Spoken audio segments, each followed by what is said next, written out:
বকশীগঞ্জের সাবেক বিএনপির সভাপতি আব্দুর রউফ তালুকদারের নামে মিথ্যা কটূক্তি করায় পাল্টাপাল্টি সংবাদ সম্মেলন। মিথ্যা অপপ্রচারের প্রতিবাদে আব্দুর রউফ তালুকদারের সংবাদ সম্মেলন। জামালপুর জেলার প্রতিনিধি মোহাম্মদ ইমরান আকন্দের পাঠানো ভিডিও চিত্রে দেখুন বিস্তারিত। জামালপুরের বকশীগঞ্জ উপজেলার বিএনপির সাবেক সভাপতি, সাবেক উপজেলা পরিষদের চেয়ারম্যান আব্দুর রউফ তালুকদারের বিরুদ্ধে উদ্দেশ্য প্রণোদিত মানহানিকর সংবাদ ও অপপ্রচারের অভিযোগে পাল্টাপাল্টি সংবাদ সম্মেলন করা ৮ এপ্রিল বৃহস্পতিবার সকাল ১১টায় উপজেলার মধ্যবাজারে পুরাতন ইসলামী ব্যাংকের হলরুম কার্যালয়ে উপজেলা বিএনপির ত্যাগী পদবঞ্চিত নেতা কর্মীদের নিজ ব্যানারে এই সংবাদ সম্মেলনের আয়োজন করেন। এ সময় বকশীগঞ্জে উপজেলা বিএনপির সাবেক সভাপতি ও সাবেক উপজেলা পরিষদের চেয়ারম্যান আব্দুর রউফ তালুকদার বলেন,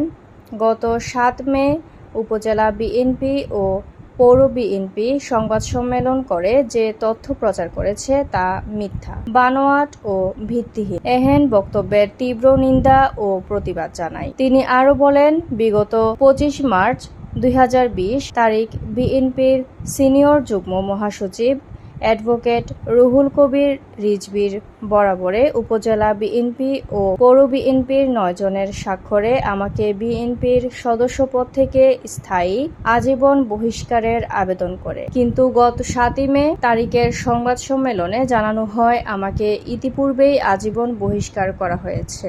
আমাকে যদি আজীবন বহিষ্কার করা হয়ে থাকে তাহলে এখন কেন বহিষ্কারের জন্য আবেদন? তিনি আরও বলেন, বর্তমানে যে ৯ জন স্বাক্ষর করেছে বিগত ফ্যাসিস্ট সরকারের আমলে একজনের নামে মামলা হলেও কেউ জেল, জুলুম, অত্যাচার, নির্যাতনের শিকার হয়নি। প্রকাশ্যে নির্বিবাদে তাদের ঠিকাদারি প্রতিষ্ঠান সহ ব্যবসা বাণিজ্য পরিচালনা। এ সময় উপজেলা বিএনপির সাবেক সদস্য সচিব তার বক্তব্যে বলেন, আওয়ামী লীগের দোসরদের বাদ দিয়ে একজন ক্লিন ইমেজের নেতার মাধ্যমে দলকে সুসংগঠিত করে কাজ করতে হবে। তাই বর্তমান সুপার 5 কমিটি বিলুপ্তি ঘোষণা করে একটি গণতান্ত্রিকভাবে কমিটি করে বিএনপি পরিচালনারও দাবি জানান। আব্দুর রউফ তালুকদার উপজেলা বিএনপির সাবেক সভাপতি ও জনগণের ভোটে উপজেলা ও পরিষদের ৪ বারের নির্বাচিত chairman.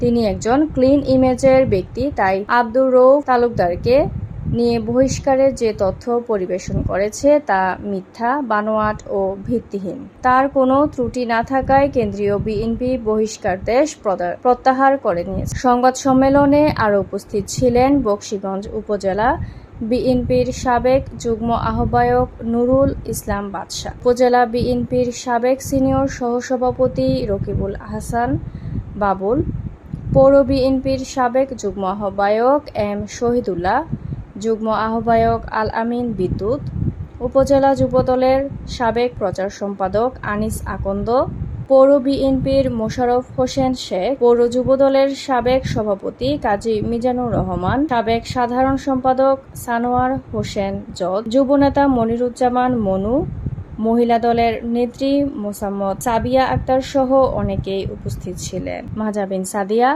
News desk, daily news Bangla 24।